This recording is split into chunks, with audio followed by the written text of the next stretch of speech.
Keyboard വായിക്കായിരുന്നു. IPL final keyboard വായിച്ച കണ്ടായിരുന്നു. Video ഒക്കെ കണ്ടു. നന്നായി കളിക്കുന്നുണ്ട്. അടിപൊളി. സന്തോഷം. സുഖമാണ് അവിടെ എല്ലാവർക്കും.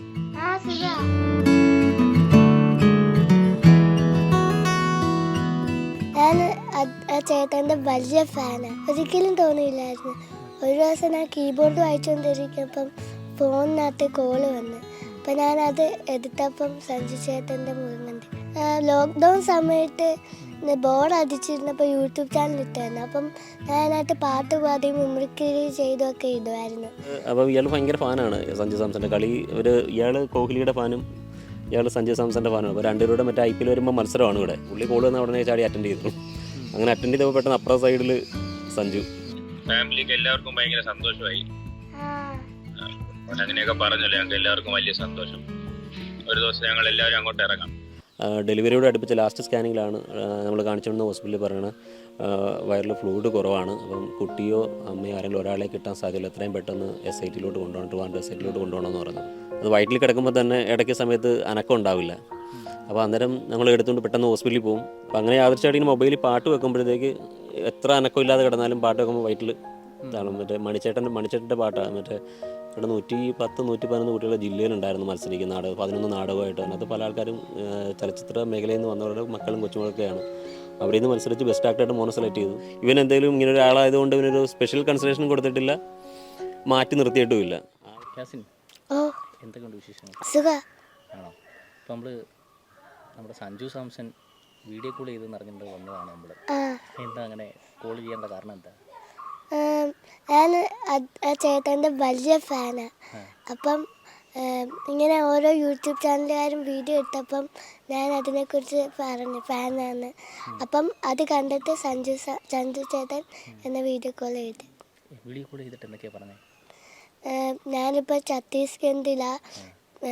അപ്പം ഞാൻ നാട്ടിൽ വന്നിട്ട് മോനെ കാണാൻ വരാം, നന്നായിട്ട് കളിക്കുന്നുണ്ട്, എന്നിട്ട് കീബോർഡ് വായിക്കുന്നുണ്ടെന്നൊക്കെ പറഞ്ഞു. ആണോ? സഞ്ജു ചേട്ടൻ്റെ ഭയങ്കര ഫാനാണോ?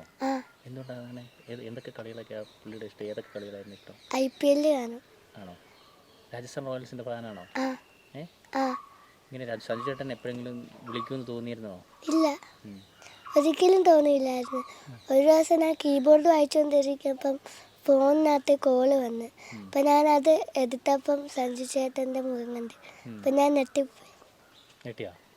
ആണോ? എന്നിട്ട് എന്തൊക്കെയാണ് നമ്മൾ ചോദിച്ചത്? സഞ്ജു ചേട്ടനോട് ചോദിച്ചത് എന്തൊക്കെയാണ്? കുറേ കാര്യങ്ങൾ ചോദിച്ചതൊക്കെ നമ്മൾ കണ്ടു. സഞ്ജു ചേട്ടൻ ഇപ്പോൾ എവിടാ, സുഖമാണെന്നൊക്കെ ചോദിച്ചു. ആണോ? എന്നിട്ടും പറയുന്നുണ്ടല്ലോ ഇവിടെ നാട്ടിൽ വരുമ്പോൾ വരാൻ മോനൊപ്പം കളിക്കാന്നൊക്കെ പറഞ്ഞു. വരുമ്പം മോൻ എന്താ ബൗൾ ചെയ്ത് കൊടുക്കുമോ അതോ സഞ്ജു ചേട്ടനെ കൊണ്ട് സഞ്ജു ചേട്ടനെ കൊണ്ട് ബോളും ചെയ്യിപ്പിക്കും, ബാറ്റും ചെയ്യിപ്പിക്കും. ആണോ? സഞ്ജു ചേട്ടന് ഇവിടെ വരുമ്പോൾ എന്തൊക്കെയാണ് മോൻ ഒരുക്കി വയ്ക്കാൻ പോകുന്നത്? പ്രത്യേകിച്ചൊന്നുമില്ല, കീബോർഡ് വായിച്ചു. ആണോ? കീബോർഡ് സഞ്ജു ചേട്ടന് കുറേ കീബോർഡ് വായിച്ചൊക്കെ കണ്ടു, ഇഷ്ടപ്പെട്ടു എന്നൊക്കെ പറഞ്ഞല്ലോ. IPLൻ്റെ ഒക്കെ വായിച്ചതൊക്കെ കണ്ടു. എന്ന് മൂലം കീബോർഡൊക്കെ പഠിച്ചു തുടങ്ങി? ലോക്ക്ഡൗൺ സമയത്ത് ബോർഡ് അടിച്ചിരുന്നപ്പോൾ യൂട്യൂബ് ചാനൽ ഇട്ടായിരുന്നു. അപ്പം ഞാനതിനകത്ത് പാട്ട് പാടി മിമിക്രി ചെയ്തൊക്കെ ഇടുമായിരുന്നു. അപ്പം ഓച്ചിറയിലൊരു കളിപ്പാട്ടായിരുന്നു പിയാനോയുടെ കീബോർഡിൻ്റെ. അപ്പം വാപ്പി അത് വാങ്ങിച്ച് തന്നപ്പോൾ ഞാൻ ഈ TVക്കകത്ത് ഓരോ പാട്ടിടുമ്പോൾ ചുമ്മാ ഇരുന്ന് വായിക്കുന്നുണ്ട്. അപ്പോൾ വാപ്പി ദേശീയഗാനം യൂട്യൂബിൽ നിന്ന് എടുത്ത് തന്നപ്പോൾ ഞാനത് 4 മണിക്കൂറിനുള്ളിൽ പതിച്ച് തന്നിട്ട് വാപ്പിച്ച് അപ്പോൾ ജോലിക്ക് പോയേക്കായിരുന്നു. അപ്പോൾ ഞാൻ വിളിച്ച് പറഞ്ഞ് ഞാൻ പതിച്ചെന്ന് പറഞ്ഞ് കേൾപ്പിച്ച്. ആണോ? കുഞ്ചൊക്കെ മോൻ്റെ ഒപ്പം ഡാൻസ് കളിച്ചല്ലേ? ഡാൻസ് ഒക്കെ പഠിച്ച് പോയാണോ അതോ? ഞങ്ങൾക്കൊരു ടീമുണ്ട്, VK ചലഞ്ചേഴ്സ് എന്ന് പറഞ്ഞു, അവരുടെ കൂടെ പോയതാ. അവിടെ ചെന്നപ്പോൾ ചാക്കോച്ചൻ്റെ ഒപ്പം കളിക്കാൻ പറ്റുമെന്ന് അറിയാമായിരുന്നോ? അറിയാമായിരുന്നു. എന്നിട്ട് അവരൊക്കെ എന്താ പറഞ്ഞേ? നന്നായിട്ട് കളിച്ച് കീബോർഡും വായിച്ചായിരുന്നു. അതും കണ്ടായിരുന്നു. കണ്ണ് കെട്ടിയൊക്കെ കീബോർഡ് വായിക്കുക. ദേശീയഗാനം. അങ്ങനെ മോന് ഈ കണ്ണ് കെട്ടിയൊക്കെ എങ്ങനെ കീബോർഡ് വായിക്കുന്നത്? സാധാരണ ആൾക്കാർ പോലും അങ്ങനെ വായിച്ചിട്ടില്ല ഇതുവരെ. മോനാണ് വായിച്ചേക്കുന്നത് ആദ്യമായിട്ട് കണ്ണ് കെട്ടി ദേശീയഗാനമൊക്കെ. അത് ഞാൻ പ്രാക്ടീസ് ചെയ്ത് അത് അങ്ങനെ വന്നേ.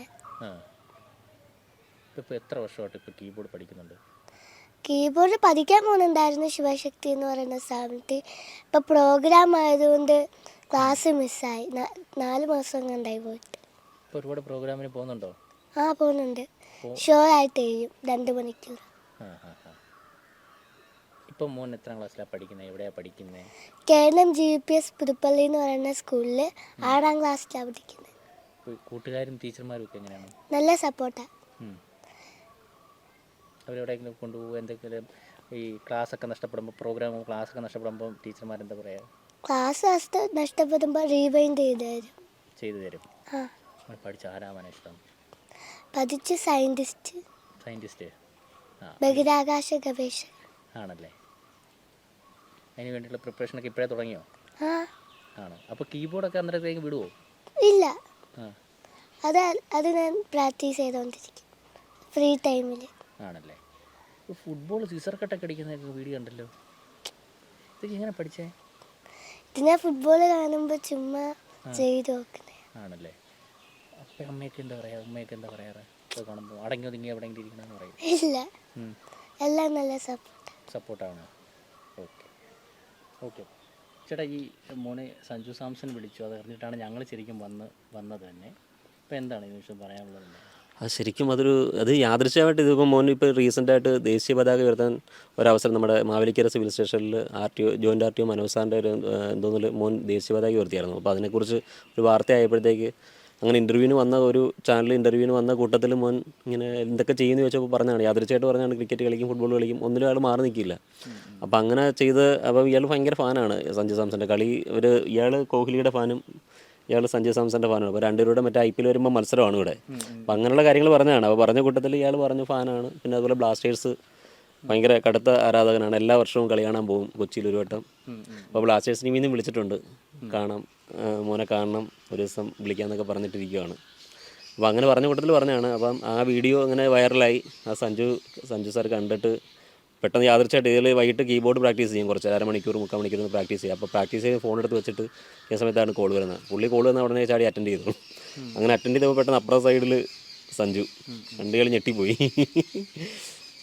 അതായത് ഒരു വലിയ സന്തോഷം. അദ്ദേഹം ശരിക്കും സിമ്പിളായിട്ടുള്ളൊരു മനുഷ്യൻ. ഒരുപാട് തരം അത് അവിടെ രഞ്ജി ട്രോഫി നടന്നുകൊണ്ടിരിക്കുന്ന സമയമാണ്. 4 വിക്കറ്റൊക്കെ പോയിട്ട് 57 മറ്റോ അടിച്ച് നിൽക്കുന്ന ഒരു ടൈമിലാണ് വിളിക്കുന്നത്. അതിൻ്റെ ടെൻഷൻ നമുക്ക് ഊഹിക്കാവുന്നേ ഉള്ളൂ. അതിൻ്റെ ഇടയ്ക്ക് പെട്ടെന്ന് മോനെ വിളിച്ചു, കുറേ നേരം സംസാരിച്ച് മോൻ്റെ വിശേഷങ്ങൾ തിരക്കി. നാട്ടിൽ വരുമ്പോഴത്തേക്ക് മോനെ കാണാൻ വരാം, ഞങ്ങൾ ഫാമിലിയോടെ വരാം. ഞങ്ങൾ മോൻ്റെ വീഡിയോ ഒക്കെ കണ്ടു. IPLൻ്റെ ടൈമിലൊക്കെ ഇയാൾ കീബോർഡിൽ IPLൻ്റെ ട്യൂണ് കീബോർഡിൽ വായിച്ചിട്ട് സഞ്ജു ചേട്ടൻ്റെ ആശംസയൊക്കെ പറഞ്ഞിട്ടുണ്ടായിരുന്നു. ആ വീഡിയോ കണ്ടു എന്ന് പറഞ്ഞു. നന്നായിട്ടുണ്ട്, ഞങ്ങളുടെ ഫാമിലിയിലും കൂട്ടുകാർക്കെല്ലാം അയച്ചു കൊടുത്തു. എല്ലാവർക്കും ഒരുപാട് ഇഷ്ടമായി. ഞങ്ങളെല്ലാം കൂടെ മോനെ കാണാൻ വരുന്നുണ്ട് എന്നൊക്കെ പറയാം. അതിൻ്റെ ഒരു എക്സൈറ്റഡിലാണ് പുള്ളി. ഇനി അമേരിക്കൻ ചേട്ടാ, ഇപ്പം ഇത് എന്തുകൊണ്ടാണ് ഇങ്ങനെ ഈ ഒരു ചലഞ്ചർ ആയത്? എന്തുകൊണ്ടായിരിക്കാം? അത് അറിയില്ല. ഞങ്ങൾക്ക് ട്രീറ്റ്മെൻറ്റ് എല്ലാം പ്രഗ്നൻ്റ് ആയിരിക്കുന്ന ടൈം തൊട്ട് നമ്മൾ എല്ലാ കാര്യങ്ങളും കറക്റ്റായിട്ട് ചെയ്തതാണ്.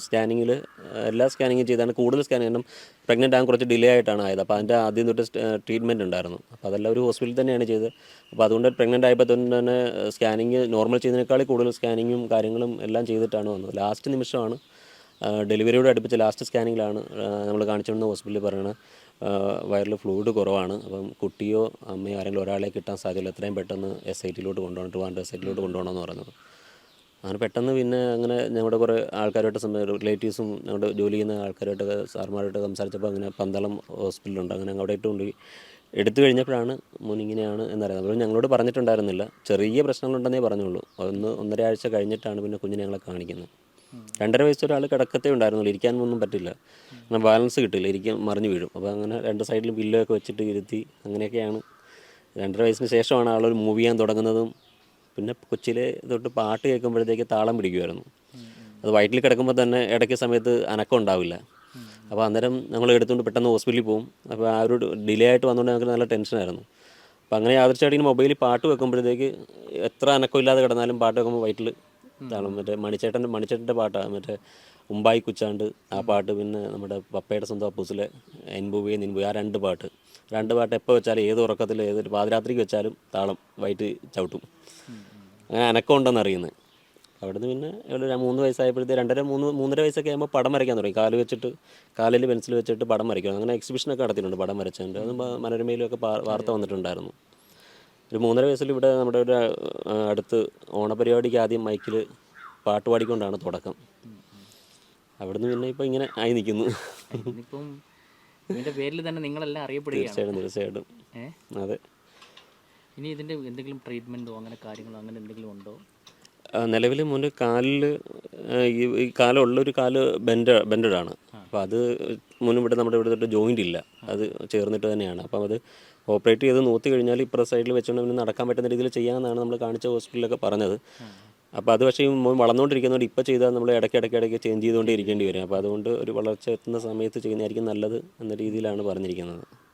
പിന്നെ ആൾക്ക് സംബന്ധിച്ചോളം അങ്ങനെ ഒരു കുറവുകളുള്ളതായിട്ട് ആൾക്കൊരു ഫീലില്ല. അവനെ അടുത്തറിയുന്ന ആരെയും അങ്ങനെ ഫീൽ ചെയ്യിപ്പിക്കില്ല. അവനെ നോർമൽ കുട്ടികൾ എന്തൊക്കെ ചെയ്യുമോ അതെല്ലാം അവൻ്റേതായ രീതിയിൽ അവൻ ഒന്നും മാറ്റി നിർത്താതെ തന്നെ അവൻ ചെയ്തോളും. ഈ സ്കൂളും കൂട്ടുകാരും ടീച്ചേഴ്സും ഒക്കെ എങ്ങനെയാണ്? ഒരിക്കലും നമുക്ക് അവരെ മറക്കാൻ പറ്റില്ല. കാരണം അവർ തരുന്ന ഒരു കോൺഫിഡൻസും എന്തോന്നാണ് മോൻ്റെ ഏറ്റവും വലിയ സപ്പോർട്ടാണ്. അവൻ്റെ ഇത്രയേ ഉള്ളൂ കുട്ടികൾ, അവരെവിടെ പോയാലും അവരുടെ ഒക്കത്ത് മോനുണ്ടാവും. അവരെങ്ങും നമ്മൾ വയ്യാത്ത കുട്ടിയാണെന്ന് പറഞ്ഞ് മാറ്റിയിരുത്തുകയോ അങ്ങനെയൊന്നുമില്ല.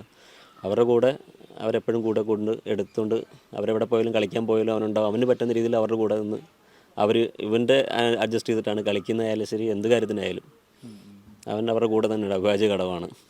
അപ്പോൾ ഇനിയിപ്പോൾ 7ാം ക്ലാസ് പഠിക്കുന്ന സ്കൂളിൽ 7ാം ക്ലാസ് വരെ ഉള്ളൂ അവിടെ. അപ്പോൾ അവർ കൂട്ടുകാരെല്ലാം പറഞ്ഞുകൊണ്ടിരിക്കുന്ന മോനെ ഈ സ്കൂളിൽ ചേർക്കുന്നു, അവരവിടെ വരത്തുള്ളൂ എന്നും പറഞ്ഞിട്ടാണ് നിൽക്കുന്നത്. ടീച്ചർമാരും അതുപോലെ തന്നെ.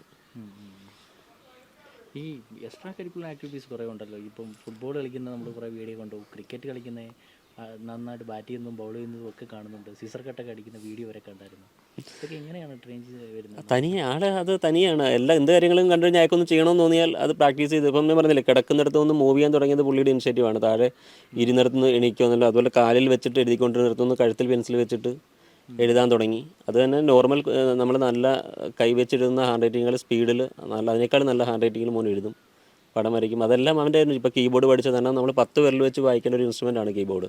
ഈ 10 വിരൽ തന്നെ ഒരേ സമയം ഒരേപോലെ ഒരു സെക്കൻഡിൽ ആ 10 വിരൽ ഒരേപോലെ പ്രവർത്തിക്കും എഴുതുന്ന സംഗീതം വരിക. ആ 10 വിരൽ പോകുന്ന കീകളിൽ മറ്റ് കീകളിൽ പോകാതെ അവൻ്റെയൊക്കെ മുട്ട് വളരെ സ്പീഡിൽ ഓടിച്ചിട്ടാണ് ഇതിൽ നിന്ന് പാട്ട് പുറത്ത് വരുന്നത്. അതെല്ലാം മോൻ്റെ ഒരു അഭിനയമുണ്ട്. ബെസ്റ്റ് ആക്ടറായിരുന്നു കലോത്സവത്തിൽ. അതും യാദൃച്ഛമായിട്ടാണ്. സ്കൂളിൽ ഞങ്ങൾ പോലും അറിഞ്ഞില്ല ഇങ്ങനൊരു ആഗ്രഹമുള്ള കാര്യമാണ്. സ്കൂളിൽ അവിടെ കഴിഞ്ഞ അങ്ങേ വർഷം നാടകത്തിൽ അവിടുന്ന് സ്കൂളിൽ നിന്ന് പോയി നാടകത്തിന് മികച്ച നാടകമായി ബെസ്റ്റ് ആക്ടർ സ്കൂളിൽ നിന്ന് തന്നെയായിരുന്നു. അപ്പോൾ ഇപ്രാവശ്യം അങ്ങനെ ട്രെയിനിങ്ങിന് അവിടെ വന്നപ്പോഴത്തേക്ക് നാടകം പഠിപ്പിക്കുന്ന ആൾക്കാർ വന്നപ്പോൾ ഇയാൾ പറഞ്ഞു, ഇയാളെ കണ്ടിട്ട് അവരെ പിള്ളേരെല്ലാം ട്രെയിനിങ് എടുത്ത് കൊടുത്ത് ഇയാളോട് ചോദിച്ചു, ഒന്ന് നോക്കുന്നു എന്ന് ചോദിച്ചു. അപ്പോൾ ഇയാൾ ഒരു ഡയലോഗ് പറഞ്ഞ് അവർക്ക് ഇഷ്ടപ്പെട്ട് അങ്ങനെ നാടകത്തിൽ പിടിച്ച് കയറ്റി.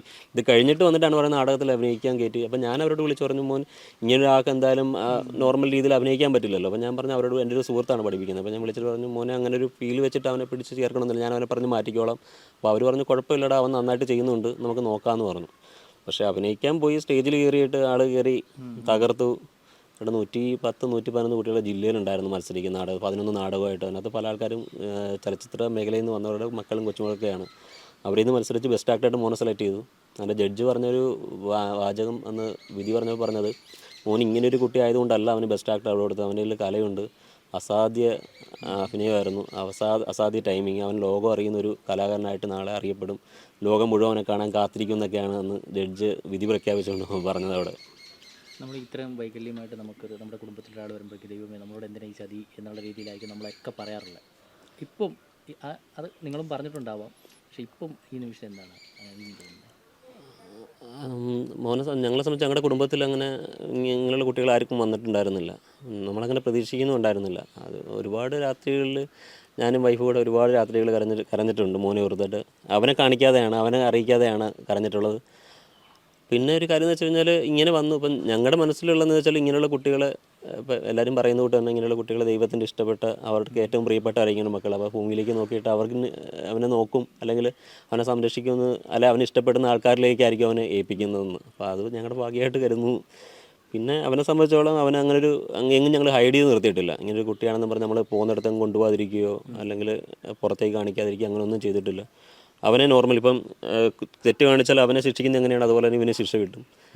ചെറിയ ചെറിയ കാര്യങ്ങൾ ചെയ്താലും നല്ല കാര്യങ്ങൾ ചെയ്തു കഴിഞ്ഞാൽ അതിന് അപ്രീസിയേഷൻ കൊടുക്കും. അത് രണ്ടുപേരും ഒരുപോലെ തന്നെ. ഞങ്ങളങ്ങനെ ഒരു വേറുകൃത്യം കാണിച്ചിട്ടില്ല. ഇവൻ എന്തെങ്കിലും ഇങ്ങനെ ഒരാളായതുകൊണ്ട് ഇവനൊരു സ്പെഷ്യൽ കൺസിഡറേഷൻ കൊടുത്തിട്ടില്ല, മാറ്റി നിർത്തിയിട്ടുമില്ല. ആ ഒരു കോൺഫിഡൻസ് മോനുണ്ടെന്ന് തന്നെയാണ് ഞങ്ങളുടെ വിശ്വാസം. നിങ്ങളുടെ ആഗ്രഹവും സ്വപ്നങ്ങളൊക്കെ എന്താണ്?